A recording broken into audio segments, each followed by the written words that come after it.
Hello, friends. This is Jesse Juarez, president of the Rotary Club of sunny Seaside, California. You're watching a presentation which was recorded live at one of our club meetings. Seaside Rotary meets via Zoom twice a month. Our meetings feature dynamic presentations from many of the movers and shakers that make Monterey County such a vibrant and hardworking community. If you'd like to join a meeting or learn more about Rotary and the work that we do, you can reach out to seaside-rotary-club@gmail.com. Again, that's seaside-rotary-club@gmail.com. You can also connect with us on our Facebook page. As always, don't forget to like and subscribe to this channel for more dynamic content.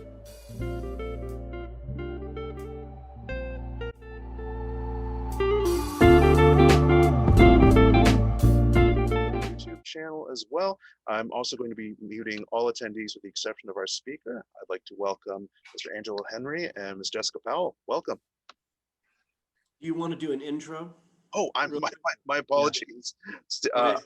I'd like to give the floor to Mr. Steve McShane for an intro. Well, just very briefly, I think it's so telling that we have our mayor as a new member and his comments as it relates to the community and the strength of the community dependent upon, organizations and efforts to make the community better. And, our speakers today really embrace that. I think, Angelo's story as it relates to, being a celebrated and very successful MMA fighter, his circumstances and his hardships that have been overcome to ultimately create what is the topic today, the Road to Recovery program, which Seaside is embracing. Ultimately an opportunity to teach youth as it relates to life skills and being on the right path, making the right decisions.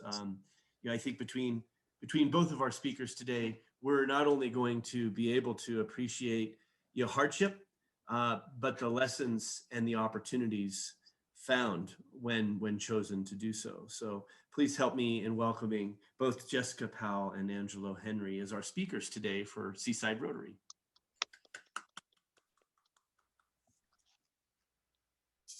So we can start. Oh, go ahead. So the way we kind of formulated this group, I'm originally from Seaside, born and raised, grew up here, basically my whole life, along with Jessica and a lot of our peers around town. And there was a lot of things I saw that I didn't know were so detrimental growing up until I reached the point that I got to now. A lot of friends I saw that had so much skills and talent and ability, but didn't have direction, and ended up in difficult circumstances based on, the lack of what you would think would be accessible information, but it isn't really, accessible to people based on their circumstances. So based on the experiences I went through, I was one of the at-risk youth that took a lot of chances and, gotten to the wrong side of the road for a little while. But I learned from my experiences, and I just saw there's so many more opportunities you can get when you are, afforded those resources. So we decided to come together, and we asked the mayor for assistance to make a program that could basically bring opportunity and bridge that gap to Seaside, California residents. And we used a lot of people from the military that have special skills, such as computer coding skills, app development, web design, just a lot of different skills that can help people pretty much get opportunity. And I looked at it basically from my point of view that if I had these resources, I could have skipped a lot of the hardships that I went through. So basically, we came with the Road to Reality program, which is a series of different courses that would be afforded to anyone in the community that wants to join, mainly targeting the 18 to 25 demographic, because we feel like they're overlooked a lot in the community.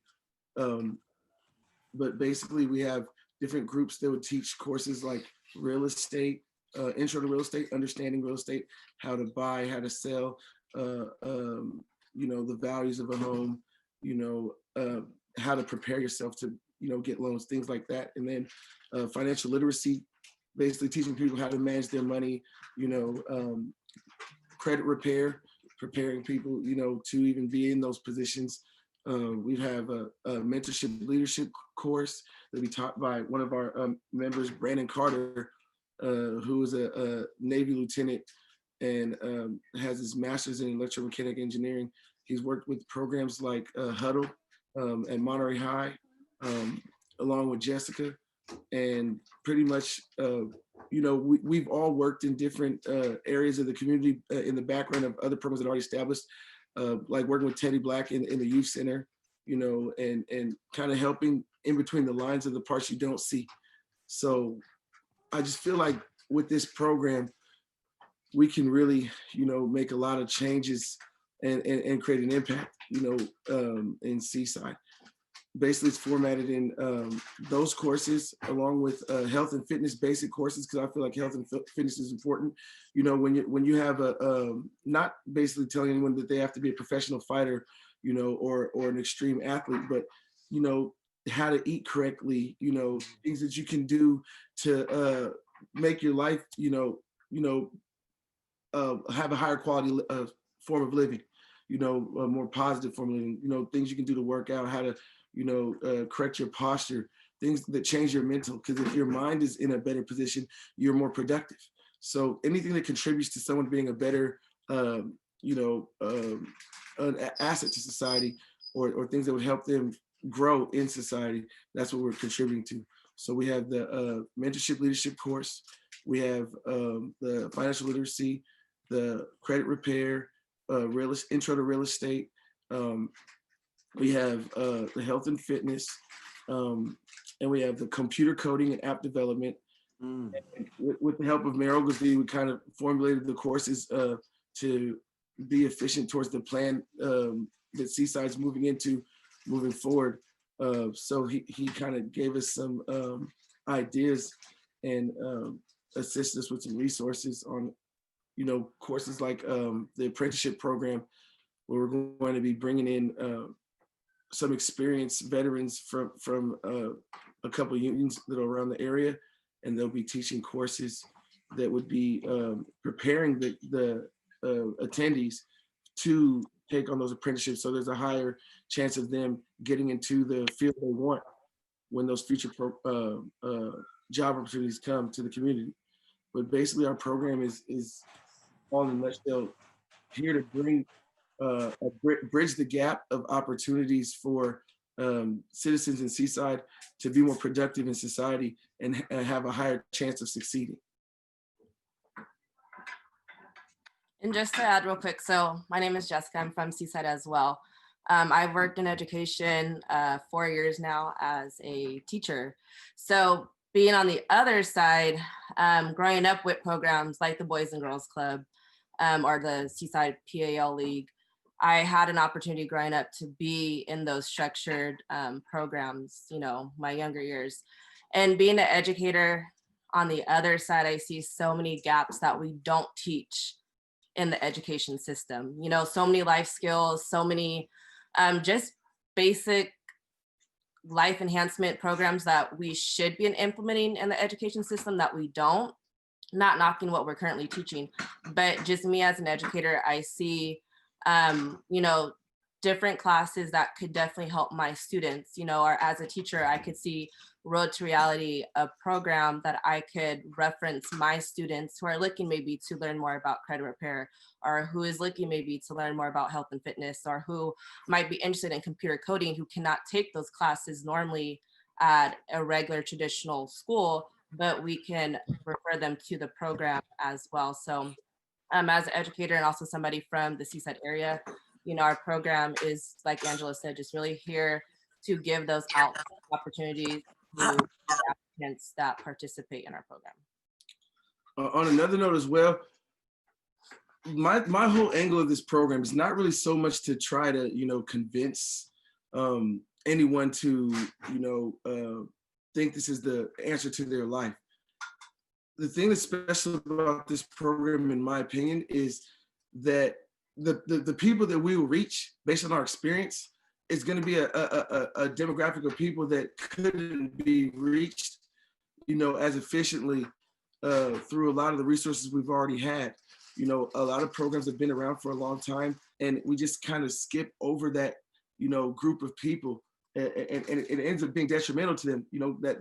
That pipeline to prison system is growing every day in our community, and a lot of times people have attempted to address it, and we have helped a lot of people, and a lot of programs have helped a lot of people in the community, but there's still those people out there that kind of just slip through the cracks, like me, that have the ability, that have the talent, that have the potential, but just haven't been tapped into.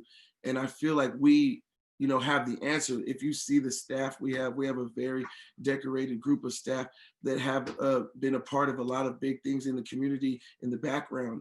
And I think it's the perfect time, based on a lot of things I've heard the mayor discuss, and I've heard a lot of situations around the community, because we're out in the streets on a daily basis. So we get a lot of insight that people don't see.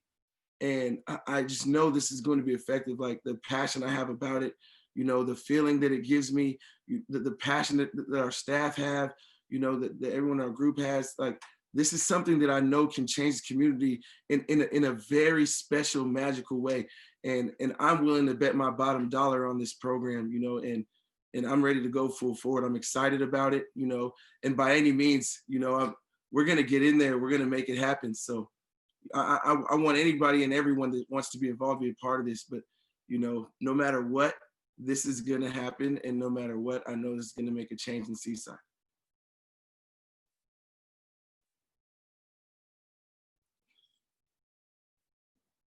My apologies. Looks like I'd muted myself there. Well, no, that is fantastic to hear. Appreciate all the hard work you're putting into it. I'd like to go ahead and read off some of the questions we have here in the chat box window. Let me go ahead and open it up here. Let's question. Angelo, can you elaborate on your time in MMA and how some of the things you learned during that time apply to the Road to Reality program? So I started with mixed martial arts at about 16 years old. My mom had got a job at Stanford University, and we moved up to Palo Alto. I originally did boxing at Tiger Club in the DLI base, and we would train 4 in the morning. Then I'd go to school at 7:30, and then afternoons I would go to football practice or wrestling, whatever sport was at the time, and then go back to practice. That was kind of my daily activities. But so when I moved to the Bay Area, I was looking for boxing gyms. I couldn't really find any that interested me, or that I felt like I could just kind of get a groove in. And my cousin, his coach from the Pop Warrington Mountain View Marauders was a UFC fighter named Eugene Jackson. He helped a lot of at-risk youth. He was a part of a lot of problems in the inner city community, as far as like helping kids. And he took me in and started training me. At the time, I was still kind of involved in a lot of, trouble. I would get in a lot of altercations in school, and he kind of changed my mentality on how I looked at things and brought the discipline aspect into it. I had the athleticism, the competitiveness, but I didn't know how to orchestrate it into kind of like anything that was productive. And he turned my mind onto mixed martial arts, and it became kind of addicting to me. At first I was kind of standoffish, and I started competing in jiu-jitsu tournaments at first, and wrestling tournaments in the off season. And he didn't just teach us mixed martial arts, he kind of implemented life lessons into the mixed martial arts. So that's what kind of intrigued me. Jiu-jitsu, there's so many lessons in life, and just something as simple as jiu-jitsu, where you learn about patience, waiting for opportunities, efficiency, working smarter more than harder. And I can apply all those lessons to life. And even when I was learning them, they didn't hit me immediately. But as I grow and went through life, every time I could hear those lessons coming back to my mind. So as I began competing, I started, getting kind of a buzz. I was better than I thought I would be, and I got comfortable. I entered the state tournament, and I ended up becoming number 1 in the state after 2 years of competing. I was number 1 in California for 4 years. At that time, I came back to Seaside because I wanted to contribute to my own hometown. And I started my own mixed martial arts team called Soul Clutch Fight Team. We competed around the state. We had about a 27 fight win streak, won 6 tournaments, had 7 titles of the state within our own team. And we were training out of a garage, and then we ended up opening a gym later, changing our name to Levels Mixed Martial Arts Team. And I started a mixed martial arts competitive league to help at-risk youth called War by the Shore. And what we did is we went around to the communities and found the inner city kids that kind of were on the edge, or kids from different walks of life, and put them together and had them train and compete in a tournament to compete in front of the community. And the ones who got to compete in the tournament got free memberships at different gyms around the community, Bodyworks, Kuptar, Bajuka Ryu, and it kind of turned those kids that were not thinking they had any value in the community into public figures, to where they felt a sense of responsibility in front of their peers and other people, because now they were being watched on this grand stage. And it brought us this discipline and promise and purpose to them.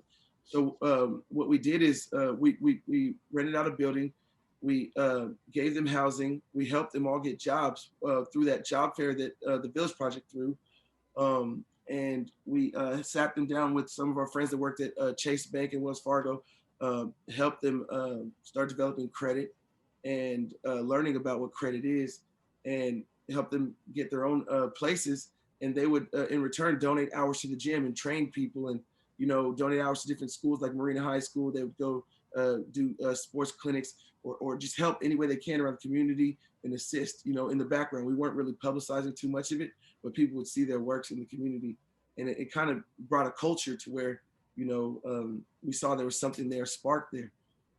So, after a while, I kind of, after my kids came into the picture, my son started getting older, I had to take the background more and start being more in his life. That's why I was laughing when you guys were talking about them running around, because I know about those situations.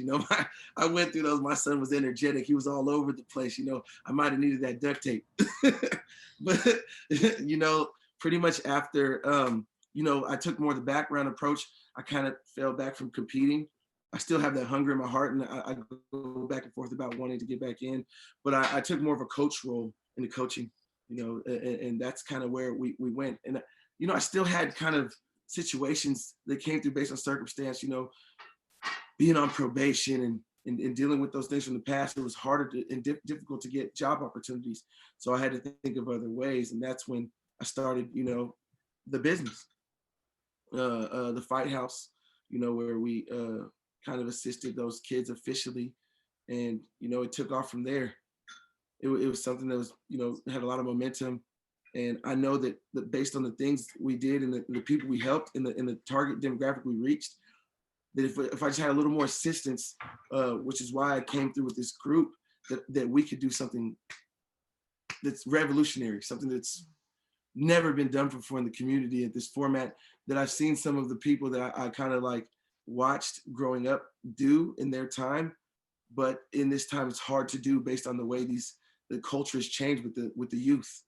They're distracted by so many things. It's a lot more competitive to get their attention now. You've got iPads, YouTube, World Star Hip Hop, all these things, Facebook, social media that weren't there before. The peer pressure is at an all-time high for them. And that's kind of where I feel like these different type of programs with these specific type of members can team up with the older generation that did it before in their time, and figure out the way to kind of, make this happen and make these opportunities for them.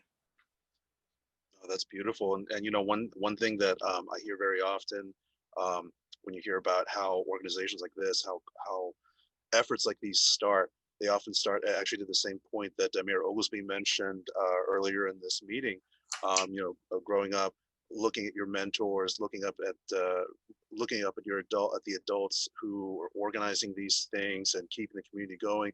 And you may not realize it when you're young, but then as you get older and you start to appreciate that work, and that starts to seep in, and that starts to affect.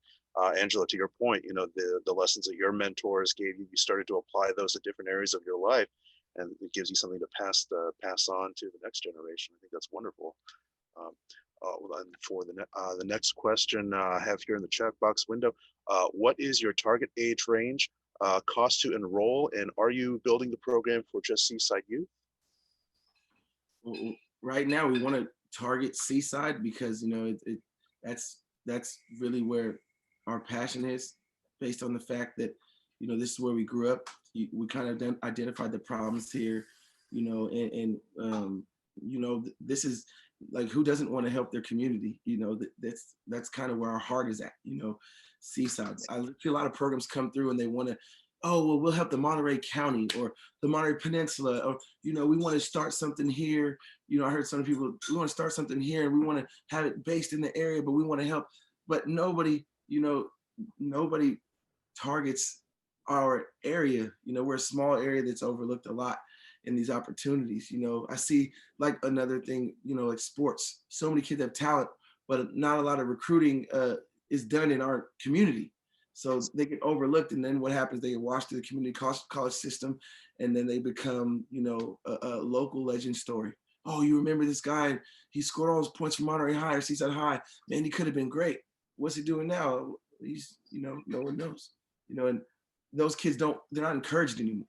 They're not inspired anymore, because even though we have great coaches, we have great talent, the opportunity, it's so hard to get the attention on this community. Like we're happy if we get a D2, D3 scholarship, but not many kids heard that word, Division I clearinghouse eligibility. If we knew what that was back when we were younger, we'd have been more motivated and inspired. So we want to give them an efficient path. And I saw that path in cities like Palo Alto High. I went to high school there for my junior year and senior year. And I saw how many resources they had. And it was because they had people like Mayor Oglesby out there, that came in and was not afraid to give us opportunities. I remember when I threw the Seaside Monterey Summerways Block Party, and a lot of people were hesitant and afraid to give us that opportunity. I mean, they asked us to have double the security, but the person who looked in our direction and gave us a chance was people like Mayor Oglesby, Miss Lisa, Miss Roslyn, and Mr. Malin, Gloria Stern, and that's what I'm kind of trying to implement, that if we had more of that and we could bridge that gap and promote and prepare these kids to be in front of people like that, they could get those opportunities. And the age range is it's 18 to 25. 18, yeah. Sorry, I got sidetracked. My passion kind of takes over my brain. And what is the cost to enroll there? We're trying to make it to where we don't want to have a cost. We want anyone to have the opportunity. We know that stops a lot of people from those opportunities. Like people like me growing up, oh, you got football signups. Oh, I want to play for the team. Well, it's $125 to register. And you're like, well, I wanted to play for the team. So we're trying to make it to where it doesn't cost anything. We want people to be able to just come at their free will. Of course, we'll give them the standard to stay enrolled, like an attendance requirement, then to keep them responsible, of course, and keep the value of the program. But we don't want it to cost anything for people that want to and are willing to attend. Excellent. And next question here, how can the Seaside Rotary Club help you with the program? Well, I feel like a lot of people look for grants and financial assistance. I mean, that's always, something that we would need to have a program like this run. But I feel like like I tell people, nothing in life is free, but everything doesn't cost money. So we have people in the community that are members of this group, and they have resources that they have access to that can assist. So the reason why I wanted to present my main passion when Lisanne brought the opportunity to me is just to see how we could come together and what resources we have amongst this group to make this program become a reality. So I'm open to pretty much all assistance that we can get amongst the members that would make this more of a reality. Absolutely. And we're more than happy to help promote your organization or any events or any efforts that you have coming up. Again, feel free to keep that communication going in the future. I'd be happy to broadcast that to our members and even to local Rotary clubs as well. And then let's see for our next question here. Jessica, do you see any chance that either the state, county, or MPUSD will embrace your program or add your training to be part of the existing local? Um, yes, I definitely could see it. So I was previously at Monterey High School, and one of the programs that we are teaching within Road to Reality, the leadership and mentorship program, we actually started that at the high school as a club called Pearl Status and Huddle Clubs, where we target young men and women, and we teach them about their worth, their value, and morals and standards that they should have in their life. We also bring in realistic life enhancement classes that we would teach these kids that would come to the club. So the school, just Monterey High School at the time, was all for it. So we've had that club going on for actually more than 6 years. And we have our curriculum and everything that was embedded into the school. So although we just operated as a club, meeting at lunch once a week, we saw a huge response from the students, a positive response actually. So we teamed up with the PBIS. I'm not sure if you guys know what that is, but the positive behavior intervention. And instead of sending kids to detention at lunch, they would send them to our clubs to come and be taught and to help them, rewire some things mentally, emotionally, all those aspects. And so we saw a huge turnout. So I do see our program, in the schools, the state, the county, all teaming up together to continue this and make it bigger than what it is now. Beautiful. So, I'm glad to hear that. My apologies. It's copying and pasting a link there in the window. All right, and then let's see the next question. Something that I was thinking of asking as well. How have you and your organization adapted to programming during current COVID-19 times? Well, right now we were kind of looking at ways we can do what classes we can do without having the the large groups or close contact. Most of the classes are going to be relatively small anyway, not having more than 10 to 15 students, different time ranges. But at this time, we were talking to the mayor about kind of moving forward once we do get off the ground and getting into the apprenticeship preparation. I know those kind of things can be done through Zoom meetings because it's more of exchange of information, kind of teaching format. So this setting can be used to do the program. Being that it's not going to cost anything, I think it makes it easier too. They just have to log in and they can receive the information, get assistance with studying and preparing, and of course the things like the health and fitness. We're working with trainers like Maurice Mann, JJ Sherrill, local athletes in the community, trying to come up with a format of basic Zoom exercise meetings where they can learn information about what they can eat better, different forms of diet and nutrition plans, basic workouts they could do. All these can be demonstrated through Zoom meetings, so I don't think that COVID would be a problem at this point. It just takes a little bit more strategical planning and marketing to get people to log into the Zooms, because hands-on, is a little bit different. But until, we can get to the time when we're back to that format, there's a lot of ways we can adjust. So I don't think that'll be a problem at this point.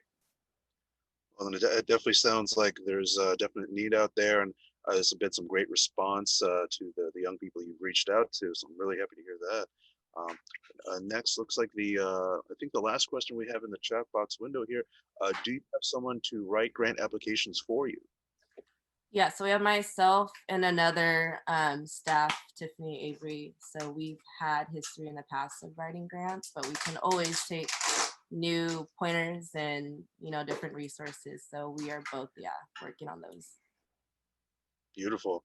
And then it's a little bit of the work that I do here with the Boys and Girls Clubs as well. And I know that writing grants is, it's not just easy. It's not just describing your programs or being a cheerleader for your program and your efforts, but sometimes it's also quantifying what you've done. I mean, it's difficult to quantify the work that you do and the effect that you have emotionally or on a young person or on your community. But that's the kind of language that they ask for in these grants. But I'm glad to hear you guys are on it though. Right. Beautiful. Well, does anyone else in the club have any further questions? I think that's all we have. All right, Jessica, Angelo, much appreciated. Glad to have you two with us today. And Steve, did you have a question there? Oh, my bad. I was glad to have you two with our club here today. Glad to learn about your program and all the fantastic work you guys are doing. So thank you once again, and especially for sharing your stories with us. And I think I think it's to the same point that we've been talking about this meeting. I think definitely passing on this sort of information, these morals to the new generation. That's the best. That's gonna be for the future. And something where young people, when your younger years, you might not appreciate it, but as you get older, you look back and you'll realize what kind of effect that had. So thank you guys for sharing your story. Thank you. Jesse, may I? Oh, yes. This is Dr. Blask, and I just want to also thank you for sharing the story and to let you know that partnerships can be formed. Just at our board meeting last night, we were talking about career portfolios for our students and how we can really address life skills, teaching them how to prepare for life, not just graduate from high school, but to teach them how to be efficient and productive citizens, whether they go to college or go directly into a career or what have you. So I look forward to working with the mayor and having a conversation, and then really kind of seeking some direction and additional information that would allow me to assist you, Jessica and Angelo, because this is exactly what our students need, and specifically our students of color who are direct candidates for that school to prison pipeline. And we need to disrupt that. And I'm excited to be a part of the next steps. And I'll be talking to you, Mayor Oglesby, to really define those next steps. All right? Thank you, thank you, thank you. This information is so timely. And grants are available. And as Jesse said, we really have to be clear and definitive as we ask for those fundings. And there are fundings available at the state level that I can tap into or help you tap into. Okay? Thank you. Oh, and I believe Mayor Oglesby, you have something? I did want to say something. I want to thank both of our guest speakers for speaking so eloquently, excuse me, about the road to reality. But I wanted to make sure Dr. Les knew I was about to say the same thing. I wanted to reach out to you and have that conversation with Yes. about this program, because they're doing such a wonderful job. And then the question was asked about what can the club do. I just want the club to remember that they need the advocacy from you guys and your sphere of influence about what they're trying to do. There's a lot of people in the community, we know these gaps are there, but these young people are actually trying to solve the gap, and I think they have solved it, but they need our assistance by that advocacy in our sphere of influences. So it's ways we can do it, and I just encourage the members here today to just remember the road to reality is something positive, and when you hear about it, spread the word. Let's just not leave them out there by themselves. So I just want to thank you for that. Well, Mayor, let's set a meeting. Let's set a meeting. I think that's the immediate next step that needs to occur. I'll call you soon. But I was going to say, that's what I was going to say to you is I was going to reach out to you and we'll Okay. All right. Thank you. I'm good. I'm ready. Excellent. All right. Thank you. Well, thank you so much, everyone. Angela, Jessica, thank you for sharing your story with us. I'm going to go ahead and end the recording right now. Thank you, Justin.